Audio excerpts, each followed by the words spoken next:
What's going on, everyone? Alongside that man right there, the two-time Super Bowl champ from the New York Football Giants, great running back number 27, and ESPN Radio, we can say now, big time, Mr. Brandon Jacobs. I'm Rich Quinones. This, of course, is 27Q. Big man, what is going on? You're all smiles. It looks like the man cave is starting to come together. Yeah, man. We started, just a couple studs and got it drawn out. It's gonna be pretty cool, man. It's not gonna be as big as my last one was, but the stuff you got to give up when your kid want to change schools. So Yeah. I had a nice basement in my last house. We got this one, and we're gonna, get this one all built out and stuff. Like, it's like it's a lot Okay. of space in here. Like, it's like just my life. Like, it's all space all on the other side of the wall, all over there. So I know yeah, man. you're comfortable when you have your stuff behind you. You got your When I jersey. have my stuff behind me, I'm Yeah, comfortable. I got that big Super Bowl jersey back there. there You you know go. what I mean? Which, oh, by the way, season kicks off Thursday, Kansas City and Detroit. Yep. We'll get to the NFL, and there's a lot of storylines. We have to get into your guy. I did my Back Your Play show earlier in the week, and it drove a ton of traffic, and some agreed, some disagreed. And I guess I kept calling Deion Sanders. I have to say Coach Prime, Coach Deion Sanders right now, but Coach Sanders. yeah, Coach Sanders, we'll go with that, right? I know he's your guy. We talked about this months ago, man, when everyone was crushing the hiring, and you and I flipped the script and we gave our pros to the hiring. They go out on the road, against a team in TCU that was in a national title game. Now, be that as it may, whether you call it a fluke or not, they came to play, man. So I'm just asking you right now. I mean, you could have argued they had three of the best players on the field that day or in college football for that Saturday. What were your initial thoughts to Colorado's win over TCU? And I want to get into Coach Sanders. I want to get into Coach Prime a little bit. Let's start off by saying TCU did go to the national championship last year and played the University of Georgia, but they should not have been there. They should not have been there. They didn't play like a national championship team to be there. They did not play like that. They got blown out and the game was never contested at all. All right. Coach Sanders, should I say, has done everything he said he was going to do. Moved up to a Power 5 school, took his son with him to a Power 5 school, who's probably playing as better than any quarterback in the country. Took Travis Hunter and a couple other guys, what he called his Louis Vuitton luggage. Took it on up to Boulder, and he had 63 new players on his football team. 63 new players that came in throughout the portal and throughout, the portal and from Jackson State. He hired a bunch of different coaches, from HBCU coaches. He took a coach with him from Jackson.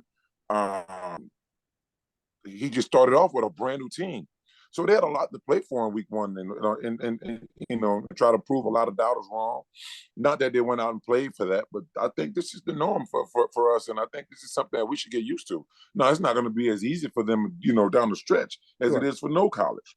Yeah. It's not as easy for Alabama down the stretch. It's not as easy for Georgia down the stretch. It's not easy for a lot of those teams down the stretch, because that's when you get at the brunt of your schedule. So he's going to run into the UCLAs that get a lot of the top talent from California. USC get most of the top talent from California and all over the country. He's going to run into really good teams like Utah. You know what I'm saying? But can the Colorado Buffaloes fend them off? I think with a guy like Prime motivating them and coaching them and get everybody in the right place where they need to be with some of the best players in college football, like Travis Hunter, I don't think he should have a problem competing for a Pac-12 championship. I mean, listen, they're stacked. I didn't watch this. I saw his son play maybe once or twice last year. Kid throws a gorgeous ball. One of them early on overthrown, or he didn't put enough into it. Another one was a short touchdown drop. That's a great win. And I'm wondering, in your estimation, when you look at Coach Sanders, Coach Prime, do you sit there and say, okay, he's him? Like, this is the guy right now? Because everyone was kind of barking afterwards when he sat out there and he was going back and forth with the media saying, hey, do you believe? Do you believe? And quite frankly, I have no problem with that, because players do that, other head coaches do it, but we're making such a big deal about it because Deion Sanders is sitting up there saying, "Do you believe? Do you believe? Do you believe? Are you a believer now?" Like I feel as though there's this old school media sentiment and college football sentiment that looks at Deion Sanders and they're like, oh man, here we go. You know, braggadocious, cocky, arrogant, going to be loud, this, that, the other thing. And then the new school is like, hey man, you're calling your shot. You're telling guys in the auditorium that half of you guys aren't even going to friggin' be here when the season kicks off. You're naming your son starter before he enters the transfer portal. Like everything he said, as you alluded to, he not only talked the talk, but he walked the walk. So do you have any problem with him sitting there and kind of barking back at the media saying, hey man, you a believer now? Like having fun with him. He wants his respect.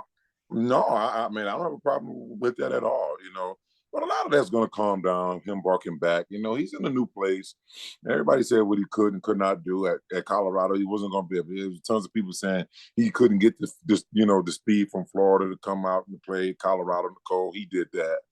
And a lot of the kids on the team he got on the team is from the South. A lot of them are. To be honest with you, there's a lot of football teams all over the country are kids from the South because it's just how we rock down here. But with that being said, I think a lot of the things and the way he came in kind of rubbed a lot of people wrong. My issue was the quarterback and bringing his son with him and going in with this type of this persona, that he had with him. But at the end of the day, man, he did bring his son with him and a couple other players. He did make his son the starter before he even got on campus. He was still in Jackson getting ready to play in the Celebration Bowl.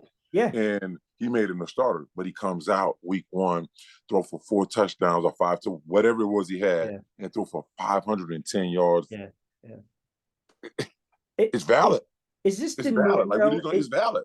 Is this the norm? Like I said the other day, he's scaring the shit, to paraphrase, out of the college football landscape because of, bringing over all these kids. Like I even made the argument, I've been going back and forth with people, and I'm going to stand by this. I think within another year, they'll be a contender for a bowl game. I can see in 2 to 3 years, maybe even a national championship if he sticks around. That's the first point. A bowl game, Rich? Be in contention. Yeah, why not? And then I said for the national championship in 2 to 3 years. Oh, because they're going to get a bowl game this year. I don't. No, I don't see them. I don't see them bowl game this year. No, that's. I think. Now, one bowl game, not even the chocolate chip bowl. not even that. Don't. I think they'll start off 3-0. I didn't know there was a chocolate chip bowl. Man, this got all kind of crazy bowls out there that a lot of 4-win, 5-win teams can get. Well, that's the thing now. Chocolate chip bowl. You got to get to 5+, I would say. Okay, but even with all that, my point was, I bet you right now after Saturday, all those 5-star seniors, those 5-star recruits in high school watching that game saying, I want to play for this man. That was kind of my point. Right. I mean, I think he's definitely going to build it up just like he did Jackson, and he did Jackson in a hurry. Put it like this, man. If you're a parent and you are 45 plus and you have a kid who plays football, who did you grow up watching play as a 45-year-old man and up? You grew up watching Deion Sanders play. You grew up appreciating his ability to play ball, and you appreciated his swag when he did well, right? You appreciated him. Why in the hell wouldn't I want my son to go travel to go play for Prime? Yeah. Now, I'm going to tell you for me, because I have a son that's going through the recruiting ranks. I was going to ask you that. Prime have to get closer to southern states for me to let my son, to be okay for let my son go, because I don't want him that far. I don't want him that far away. Do I discredit Prime in his coaching? No, I don't. But he only have one daddy. You got one daddy, and that's me, right? You want your kid closer to home. I want my kid closer to home. I can go see him all the time. I can be there in case of of emergency. Yeah, that's where I want my kid to, to be. So I don't want him that far. Yeah, But do I want my kid to play for Prime? Hell yeah, I would love for Braden to go to if Prime is in this area and go play for him. But I just think for me and for me, I think Colorado's too far. Now my son might say something totally different. I'm just giving you my opinion. right? At the end of the day, it's his process. Yeah. So I gave him what I would like him to do. I gave him that. So it's Yeah. up to him to do whatever and go wherever you want to go. They got Nebraska and then they got Colorado State. They can start off 3-0. It's a hot ticket, his home opener. Absolutely. The But hype it's going to be a always, little. It's going to be a little bit more. It's going to be a little bit more defense to be played against Nebraska. yeah, There's going to be a little bit more, to stop the run against yeah, Nebraska. yeah, Well, because yeah. TCU had success running the football last week, We so I talked don't know about, yep. I don't know what Nebraska's game plan is going to be, but historically they've ran the football. Yeah, yeah. Listen, they cracked the top 25. So, and maybe as you alluded to, maybe they will get an invite to the chocolate chip ball. So I didn't know there was. I mean, there's everything else, right? There's the Meineke at Joe's Tires Bowl. So who the hell knows, right? All right. A lot of NFL stuff to get into, right? NFL season kicks off Thursday, Kansas City and Detroit. I want to rip through some of this with you right now. So first of all, let's start with your New York Football Giants. Where do you see the Giants heading into the season? They open up against Dallas, a team you're extremely familiar with. I know we've talked about it. It's well documented on 27 and Q, but you look at their offense, you look at their defense, second year for Dable, you got Wink there, you got Daniel Jones getting paid, Saquon trying to hit those incentives. They made a lot of additions. They shored up the defense. Realistic expectations for the Giants right now. Okay, realistic expectations for the Giants. Even last year, I said I was crazy. Even you did. I was crazy for guessing they got 11. I thought you said 12, but I did say 12, but they got 11. But y'all thought I was crazy. Yeah. Y'all thought I was crazy for making that assumption. So listen, I'm going to tell you this. I'm going to go with the mighty 12 again this year. I'm going to go with the 12 again this year because we're going to beat Dallas on Sunday. Okay, and then we go to Arizona. We're going to crush Arizona. We're going to crush them. 49ers is going to be week 3 is going to be a challenging game for the Giants. But I think, if we can contain Brock Purdy, I think we can put up points on their defense, right? We're going to go, and you got Seattle coming to East Rutherford to play in MetLife. I think we're going to get that one. I think we're going to get Miami, right? So this is all in the first 5 weeks of the season. We've only possibly lost one game, and that was the San Francisco 49ers, right? We're going to drop one to the Bills. We're going to drop one to them because that's. I'm counting up. So the Dolphins is kind of you never know. You just never know. Mm-hmm. The Bills, I just don't think that we can. I don't know. Me myself, being a guy that's in sports media and the research that I've been doing, the Buffalo Bills is better than the Giants on paper. There is no question about it, right? But who knows, right? So I got possibly dropping one to the 49ers, possibly dropping one to the Bills. Then we got the Commanders, we're going to take them. We got the Jets, we're going to take them. We got the Raiders, we're going to take them. This could be an interesting season for the New York Giants, and we come back down in Florida to Dallas Cowboys, which is a toss-up. Yeah. It'll be it'll be the second time, right? We got that. Then we got the Commanders again. We're going to beat them. It's possible the Giants could be in contention for the division and lock it up pretty early. This pains me, right? Because this was my fear. Like last year we were getting acclimated, we were getting the feet wet, first season rolling with 27 and Q, and you're like, all right, I know this guy's a diehard, passionate Giant fan. He got a space in my heart. But then I went off the reservation and said the team's not going to make the playoffs. And, I saw a tinge of little disappointment and anger in your eyes, and you made me eat the crow, and I was happy to gladly eat the crow. They have 7 of their first 10 games on the road. And that field is 53 and a half inches wide and 120 yards long, no matter where it is. Line it up and play.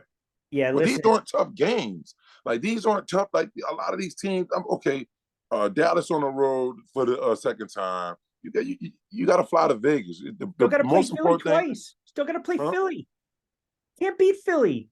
Yeah, I haven't even gotten to Philly yet.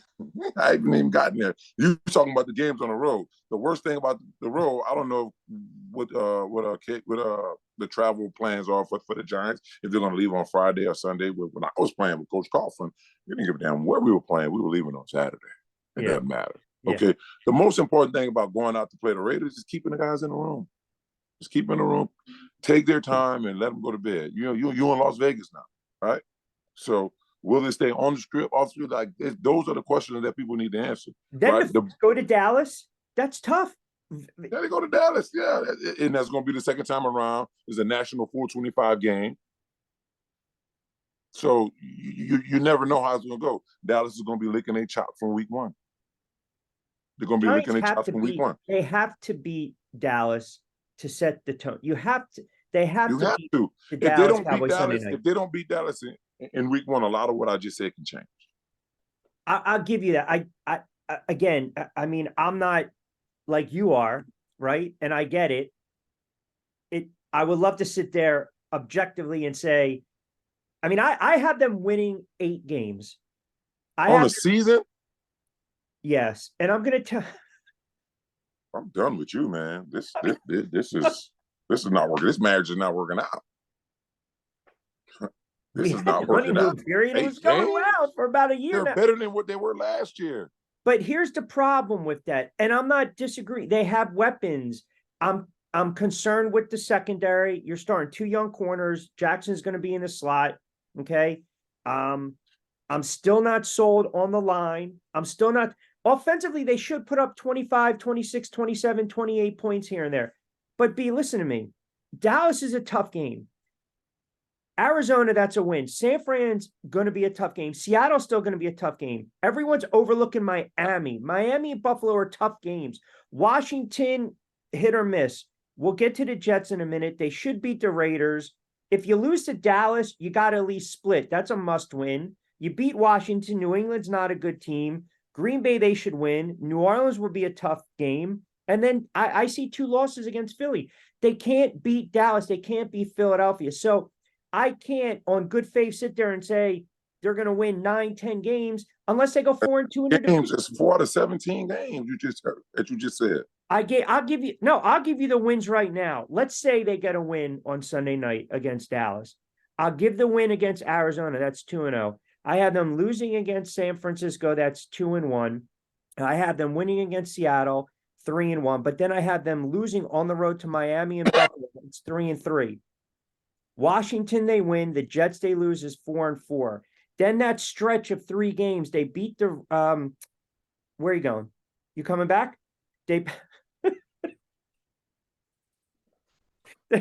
I'll keep going.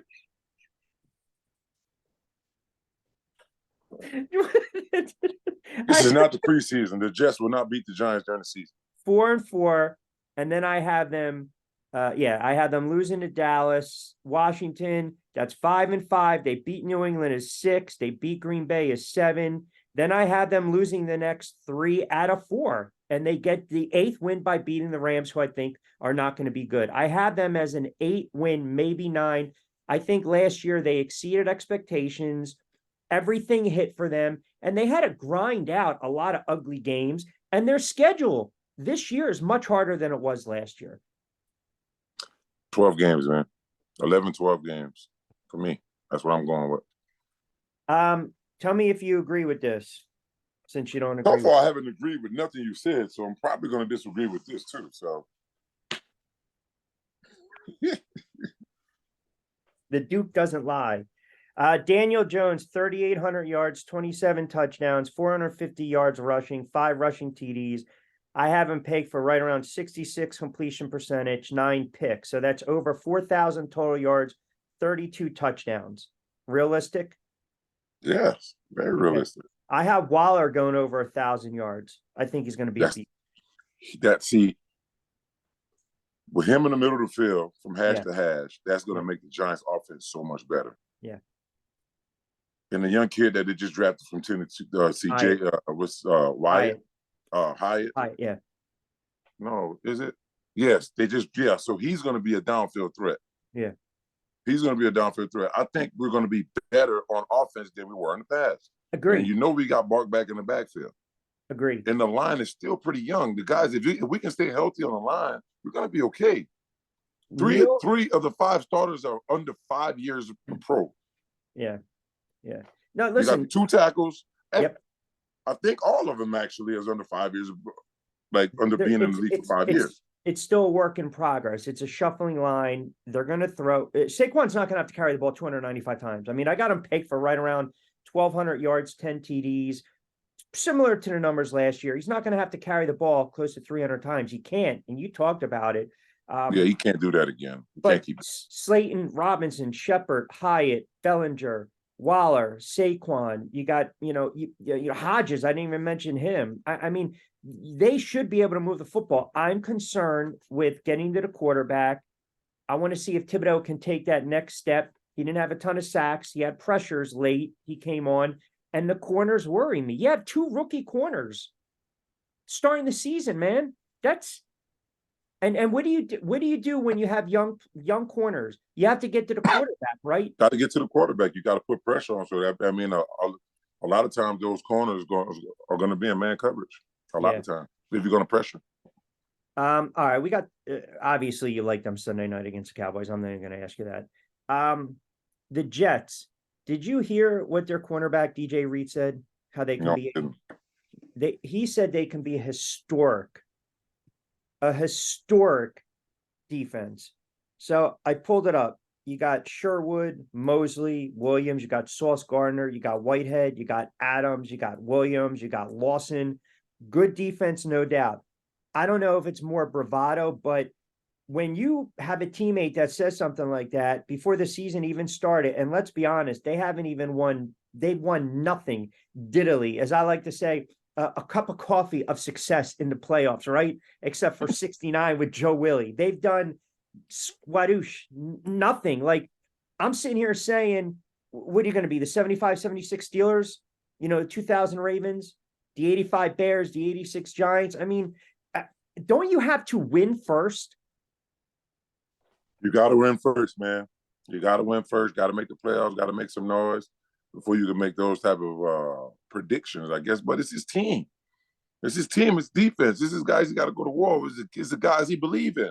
So he's going to make these type of predictions. I can't be mad at him. I'm so over the. I hate the Eagles first and foremost. I hate the Eagles more than you hate the Dallas Cowboys. Okay. But the Jets, I'm tired of it. Like, they just shut up already. The hard knocks to Aaron Rodgers, go in a cave, come out of a cave, keeping receipts, this and that. I don't want to hear any of that crap anymore. Like, if they don't make a deep run to the playoffs, if they don't win the AFC and get to the Super Bowl, it's all for naught, man. Absolutely all for naught. I don't think they're going to make the playoffs. Funny you should say that. So let's go down. So I heard you do your spot. Yeah, I heard you do your spot on Sunday. You sounded real good. National spot, ESPN radio on Sunday. I was listening to you. I had you locked in talking about these playoff teams. So let's rip through it. NFC North. Who do you have winning that division?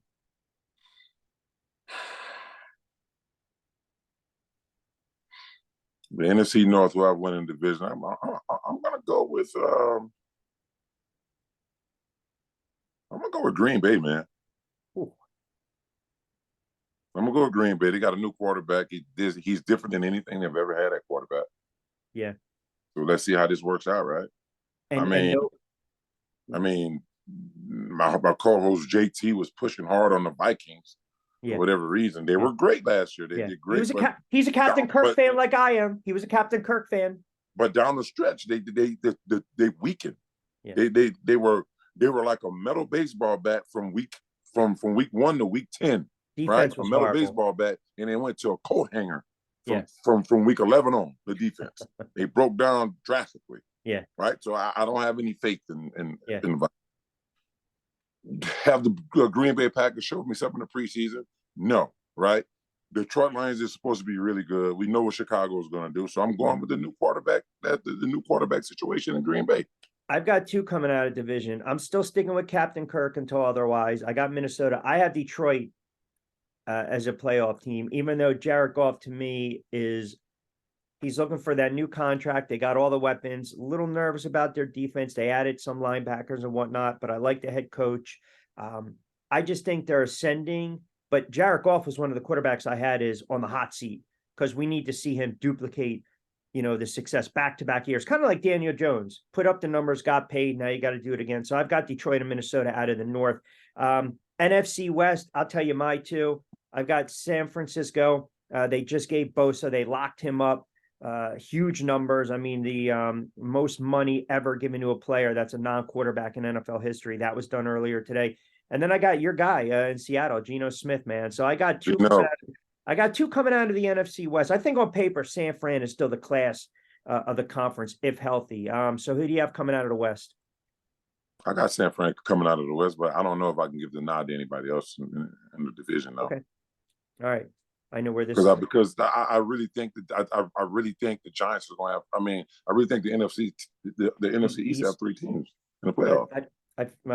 Yeah, we talked about. I figured you were going that route. So NFC South have the Saints. I mean, just because of the quarterback. Carolina Panthers. That's you got a young team, young quarterback. I don't give a damn about any of that, Rich. You line up and you play football.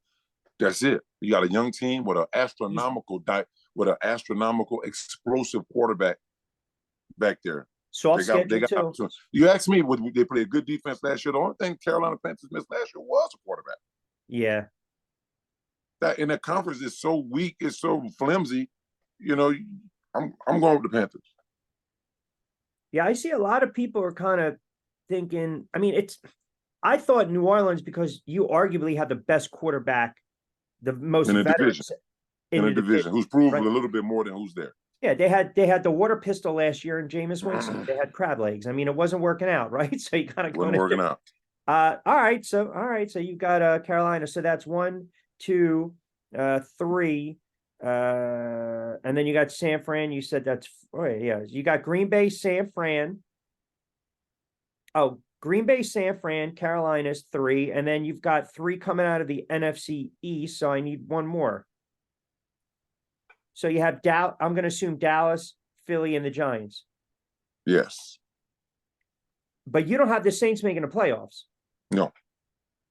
So then you got to give me one more squad. I need 7. Yeah, that's kind of tough.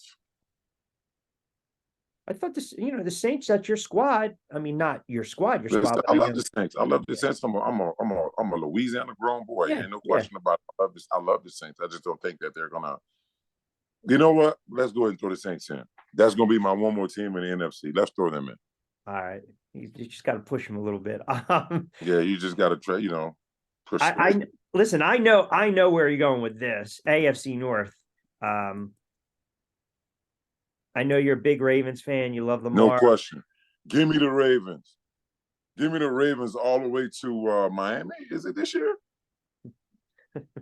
Where's the Super Bowl? It's in Vegas. Vegas. Give me the Ravens all the way to Vegas.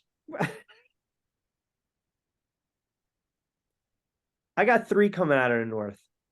Baltimore, Cincinnati. I think Pittsburgh takes a big jump. Quarterback and the wide receiver, Pickett and Pickens. And I like the head coach. I see that. But the division to look at in the AFC is the AFC South. Because I know you don't like the Jags, even though they surprised last year. I don't have a problem with them anymore. I don't have a problem with them. I don't have a problem with anybody there. It's a fresh slate. Wrong last year. Okay, they proved me wrong. They went from the worst organization in the National Football League history to somebody. They're contenders now. So I don't have anything else. So then, I don't want to interrupt you. I'm going to have you. It's your floor, brother. But you like these young quarterbacks. I do, and I'm going with Indianapolis Colts. That kid looks like he's going to be a nice quarterback. That kid I'm telling you, he has everything. He's a strong. He has a strong arm. He can run. He has everything he needs. He's accurate. He's going to cost him. He's going to be a problem, I think. I got one team, and that's Jacksonville. And I actually think Trevor Lawrence is going to be in the running for MVP. And no one's talking about this. He has a weapon that was added to him that didn't play all last year, Calvin Ridley. You've got wide receivers. I respect Ridley. I just don't think he's going to be enough. You got Ingram. You got a running back. You know, that line. I like Jacksonville. And then out of the West, it's pretty clear, man. Kansas City to me is the clear cut. San Diego could make some noise. You know, San Diego could definitely make some noise. Travis Kelce, how long is he out? We got a hyperextended knee. He's down, right? Yeah. He won't be playing tomorrow. Yeah. So he's down. So how much time will will he miss? You cannot have your favorite weapon on the field and still. I don't know how long he's out, but that could be a problem. These games early on could be a problem. They have so many weapons, though, man. They have so many friggin' weapons. It's very hard. You know, I was kind of going back and forth with the Chargers because I always think I'm a big Herbert fan. It's just I got to see the consistency. Sometimes they lose these games late. I'm not a fan of that. I mean, obviously, we saw in the playoffs, AFC East. This is my biggest shocker. You know, I have Miami and Buffalo. I have the Bills winning the division. I don't even have the Jets. You want to see my notes, what it says? It says FU Jets. I literally wrote FU Jets over there. You might have to squint. You did. Yeah. I don't even have the Jets making the playoffs. Me either. I don't have them making it either. And it's going to blow up. All this preseason stuff, all this stuff that they're going through and all this stuff. If they don't make the playoffs, we're adding Aaron Rodgers to their team. Yeah. Somebody's getting fired. I mean, man, you hate to talk about that already. Like, I think it'll implode in Arizona. It's going to be real interesting to watch what happens in Washington. By the way, Washington opens with Arizona. If they lose to Arizona, that's more on the Commanders than it is on Arizona. I want to watch Rivera. Do you have like one bold, I'll get to your AFC and NFC championship game and Super Bowl prediction in a second, but what's your bold prediction for 2023 in the NFL season? So you don't consider the Baltimore Ravens being Super Bowl champions a bold prediction? Not at all. No, not at all. Well, from the sounds of it, from what we've been talking about, is the damn Giants making the playoffs. So I guess that's bold, right? I think you're calling the Jets missing a playoff. I'm going to our favorite friend that I want to get into in a moment, Russell Wilson.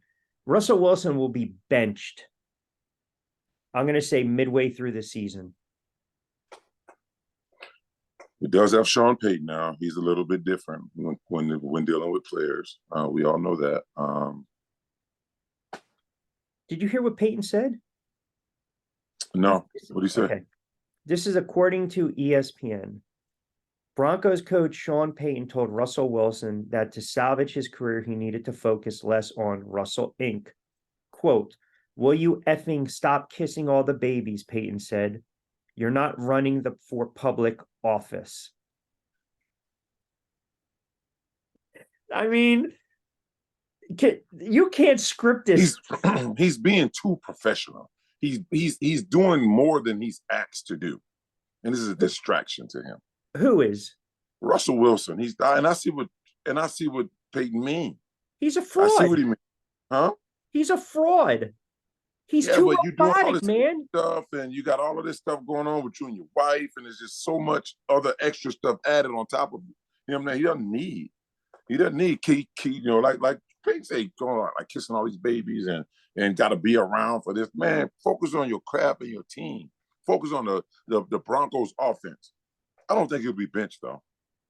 He's calling them out before they even took a snap in regular season.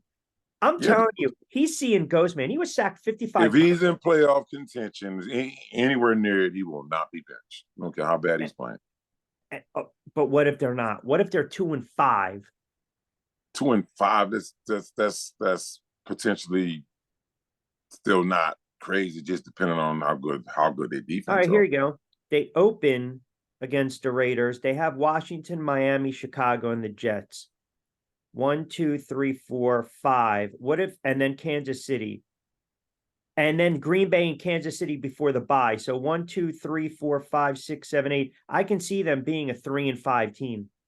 They're not beating Kansas City. There's 2 losses. Probably not going to beat the Jets.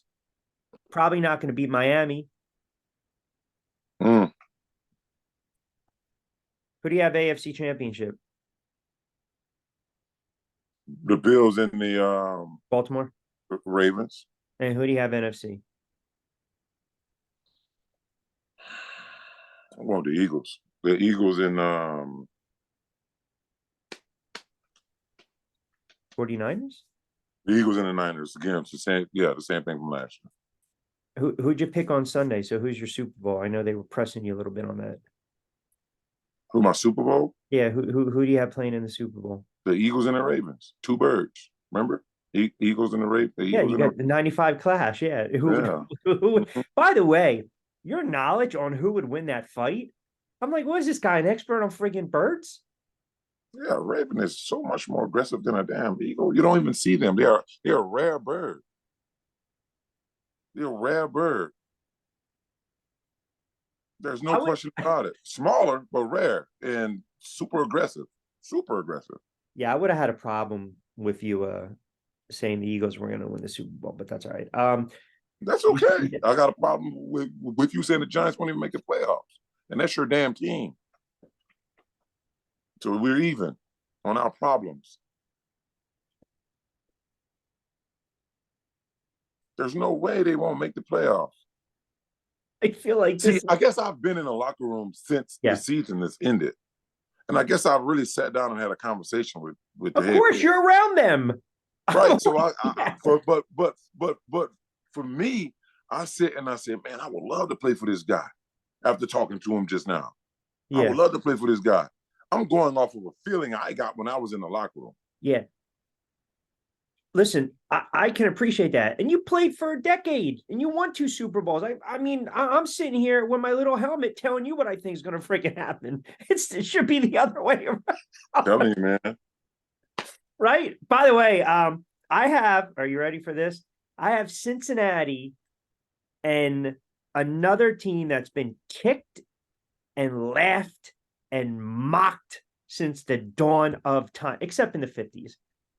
I have the Lions playing Cincinnati in the Super Bowl. Well, hey, there we go. Well, that is it for 27 in Q for the day. No, come on now. The humanity. Listen, respect thy neighbor. Listen, why not? Every year you're delusional, Rich. Maybe I am, but you have to think outside the box. And they have a lot of offensive weapons. I think they're going to pick off San Francisco on the road in the NFC Championship. And on the road. Oh, so they're going over to Levi and winning, is what you're saying. Well, hold on a second. Correct me if I'm wrong. Who went on the road in 2007? Who went on the road in 2010-11 and played San Francisco? And both those times, 2007. Look at our roster. Look at our roster and compare them to what Detroit has now. But okay. So you had a quarterback at the time that people were still questioning in 2007, yes or no? Yeah. Okay, you have that right now. You have running backs, you have good wide receivers, you have decent tight end. The defense is a little suspect. I'll give you that. I can't compare 2007 Giants or 2011 Giants to the Lions of now, but I'm saying you guys are on the road. That's it. That's it, Rich. Yeah, but it's closed. It's not. You went on the road. You just said you can't do it. Yeah, but you're going to tell me that a team can't go on the road and pull off upsets? No, I know they can go on the road and pull off upsets. I'm not saying that they can't do that. I'm not saying that they can't do that. I never they don't even win a division. Yeah, maybe they do win the division. Maybe they get a higher seed. You won the Super Bowl as a wild card. Yes. But think about the team I had. That's what I keep telling you to do. Look at the team I had. That's like the argument we had when we were comparing different heavyweights. And you mocked me when I tried to bring up an example, which, by the way, you totally were picking on me at that moment. I wasn't sitting there talking about that, this heavyweight at the time can be that heavyweight, your guy Fury. I was just trying to draw parallels and comparisons. All I'm saying is sometimes a team's right there and they ascend and they're on the rise and they come out of nowhere. You were plus 3,000 odds in 2007. You were plus 2,000 in 2008, and we know what happens. And 2011, you were plus 2,200. Basically, no one thought you guys were going to go on that run. This year, the Lions are at 22-1. It's pretty much, when you think about it, kind of the same odds. You've got a quarterback that you're waiting to see if he can finally consistently take the next step. I don't know, man. You never know what happens. Cincinnati, I've won in the Super Bowl, even though Burrow's a little gimpy. I think finally Cincinnati gets over the hump. I actually have the scores 33-30. They went on a field goal late. I feel like I drained you. No, I like Cincinnati because they got two guys that played at LSU. I like LSU. I'm a Louisiana guy, honestly. Yeah. I like Chase and I like Joe Burrow. Yeah. Right. Yeah. And a great running game too, by the way, with Mixon. I mean, I can see that, but nobody's beating Baltimore. Nobody's beating Baltimore. Baltimore. Why? Because Lamar Jackson got paid finally? Is he going to play 17 games? No, because he got Odell Beckham. Oh, stop it, man. He got Odell Beckham. He got Odell Beckham to go with his. He got an explosive wide receiver to go with his explosive play style, man. It's going to be hard to stop that. You could never stop covering to make a tackle on a running quarterback with Odell Beckham on the field. He has to be covered at all times. All right, I'm going to ask you this.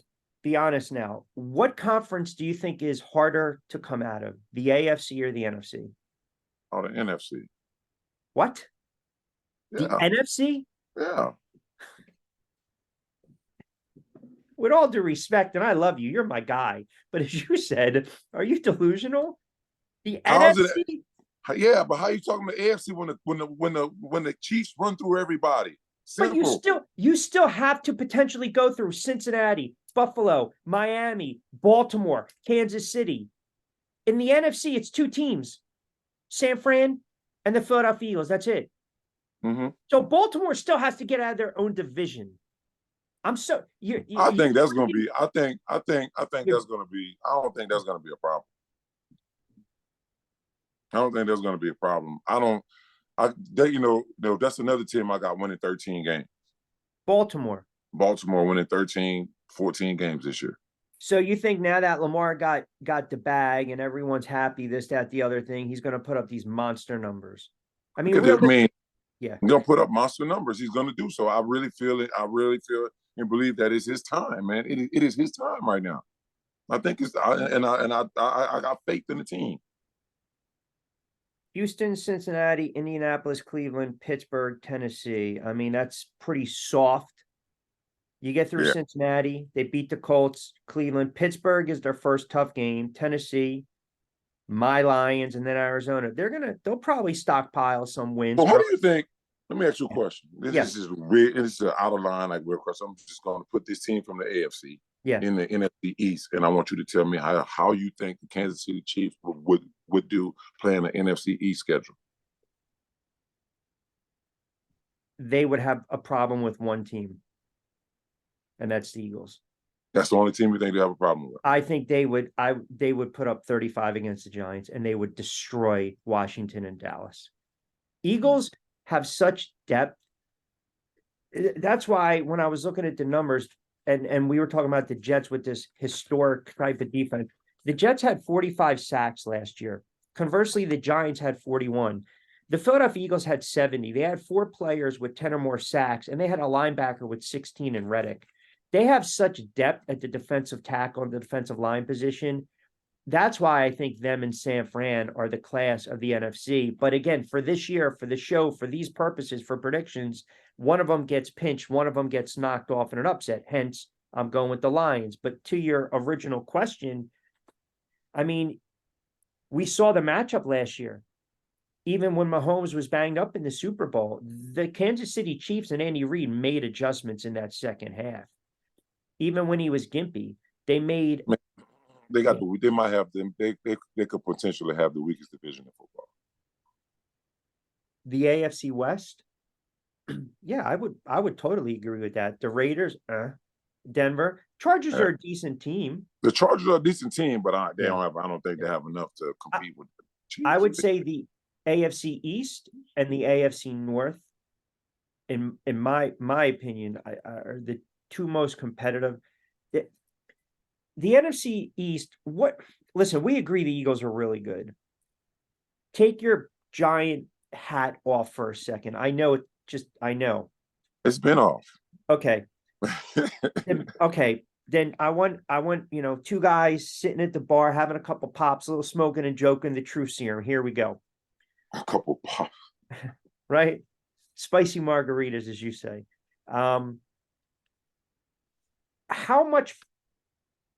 How distant or close do you really believe the Giants are to the Philadelphia Eagles? I don't think it's close. I think they still got a couple. I think they got the Eagles are on one end of the field and they're on the other. But yet you can see them winning 12 games. You can see that. Can you see them going on the road in the playoffs and beating Philadelphia? No, I don't see that. That's why I got Philadelphia in the Super Bowl. Okay, but my point is they can't win divisional games. When you played, what team gave you fits? In the division? Eagles and the Cowboys. We just overcame them most times. Yeah. I have to see that first, is my point. I need this team to win divisional games. And everything you said, which I 100% respect, if they go out and lose the game Sunday night, then all the friggin' hype and the quiet off season and go about your business and the it's going to change. It's going to change the whole season. Of course it does. You know why? You've had seasons like that where that one loss starts into what? 2 losses, then 3 losses. I mean, for this team to jump out of the gate 6-2, 5-3 is what you guys used to do under Coach Coughlin. But then we already talked about it. Then there would be the losing streaks or the fading late. This team's not as good as your teams were to overcome that. Yeah, but the Detroit Lions are. But it's a fodder prediction. Am I going to sit here and say the Lions are better than the Giants? I would say maybe at this moment, offensively, defensively, maybe it's almost like a 50-50 split. You can't take. I had Minnesota and the Chargers going to the Super Bowl last year. Can't take it serious. Everyone can sit and easily say it's going to be San Fran or the Eagles or the Baltimore Ravens. What I'm doing is showing some stones and thinking outside the box. Some stones. Yes, bold prediction. Well, I guess thinking outside the box would be for me too, because when I got the Baltimore Ravens, you said impossible. No, I didn't say impossible. I'm saying that that's not a bold. I think a lot of people think the Ravens are poised for a run this year. So you're saying I went with the obvious then. I mean, you're a media now. I'm allowed to be brutally. I can. This is tough love. This is growth. Yes, I'm saying. You said it on Sunday. And by the way, let me listen. I would never tell another contemporary how to do their job, but I will say this. When your host starts ripping on Daniel Jones and kind of dismisses Daniel Jones being better than Dak, you need to squash that, because right now, Daniel Jones is better than Dak Prescott. So I want Sunday, interject. You're going to have to, man, because I can't allow that. Daniel Jones is the second best quarterback in the division, which is not saying a lot because Jalen Hurts is far and away. Good. Jalen is good. Yeah. That's all I'm saying. The Eagles might go undefeated this year. I know, man. You don't like it. Deal with it. They might go undefeated this year. Who do you hate more, the Eagles or Cowboys? The Cowboys, yeah. Like where if you saw a star, you would think like you're a bull seeing red. You would just want to run through it, right? That's That's how I feel about the Eagles. If I saw a star.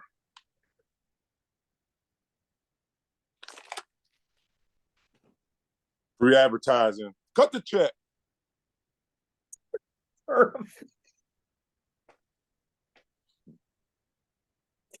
Oh man. Undefeated. They'll stub their toe. I mean, they'll probably beat New England by 25 points. You think this is the last year for Belichick? I'm not gonna say that, man. You never know what's up with Belichick. That quarterback stinks. I can't say that. He's a GOAT. He's a GOAT and going to be the GOAT. I don't care how many Super Bowls Andy Reid wins. I'll go to. He's never gonna overtake Bill Belichick in the GOAT conversation for coaches. Yeah, but look what Belichick's done since Brady left. Nothing. And what do you think will happen with Andy Reid and Patrick Mahomes left? That's common sense. Can't say that. I mean, Andy Reid's listen, they're both Hall of Fame coaches, but no, I'm saying if Patrick Mahomes left, Andy Reid, you're right. But I mean, everyone wanted to make the argument, Belichick, Brady, Belichick. Who needed who more? I mean, to me, it was. So first of all, Brady left Belichick and won a Super Bowl, but he had the best roster in football when he did that. The absolute best roster in football, and it wasn't close. So will you really give him the credit for winning without? He had the best team. Everybody ran down to sunny South Florida to play with Tom. But that's where we're at. That's what, this is. Guys, they want to win championships, right? It's like the NBA we talked about. Even though the NFL is not a players' league, the NBA is a players' league. You want to know the Eagles? You want to know the Eagles' first loss of the season? Yeah. It's going to come a day after the Super Bowl when free agency, when people got to wake up and see it's time for some people to get paid. They have to play. They have Kansas City on the road. Mm-hmm. How about this stretch? On the road against Kansas City, at home against Buffalo, at home against San Fran, on the road against Dallas, Seattle. They're going to stub their toe there. They'll stub their toe in one of those games, maybe two. Maybe so. I'm just making a bold prediction, right? It's very hard to go undefeated. It's really hard to go undefeated. We just did it. Yeah, but I don't even think their roster was that good, honestly. Well, they had the benefit of also beating up a bad division for years in the AFC East, right? Yeah, I agree. And everybody else in every other division. That was a real good game, that regular season finale. You guys were up and down, up and down, up and down. By the way, this is obscure, and I have to ask you this. I was thinking about this the other day driving. I was like, should I text him right now and bother him? Because you would have been like, what the F is he asking me this for right now?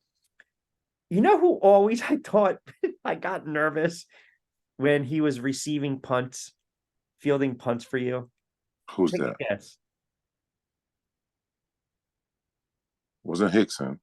No. Steady. He was steady. No, it was very obscure. Was it Chad? No. Who else was back there? R.W. McQuarters?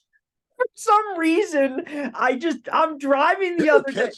He would catch it and fumble it on the return, though. He never muffed any punts now. I'm in a red light the other day, and for some reason I'm like, didn't he like drop it against Green Bay? And who was it? Michael John? No, it was, I think, maybe Hickson. Someone landed on it. He just always used to make me so nervous. And I was like, I gotta ask B. Don't talk about my guy, man. No, RW, man. RW. No one's getting on RW. I'm just saying, just made me a little nervous as a fan. That's all. I had to go back and watch I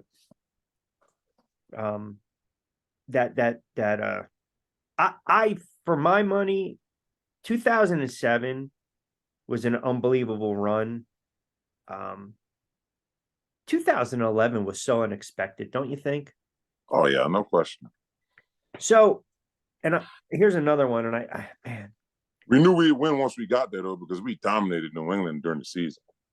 So I don't want to put you on the spot, but I have to put you on the spot because everyone always when when I put the show out or I get, engagement, they're always like, ask Brandon this, that, the other. And this is a tough question for you now. 2007, you had Boss, Steve Smith, Amani, who was ridiculously underrated, and you had Plax. And then, of course, we know the backs. 2011, you had Cruz, Hakeem, and Mario. And you had, was it Ballard, right? Ballard. Is that, what was the uniqueness?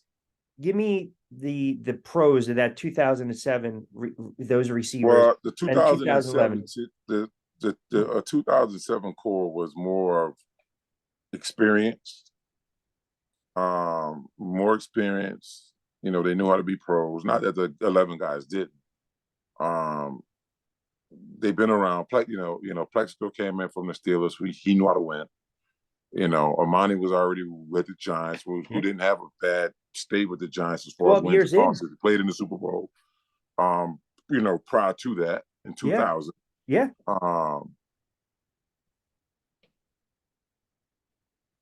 That 11 group was explosive. Young guys, young, hungry guys that were super explosive.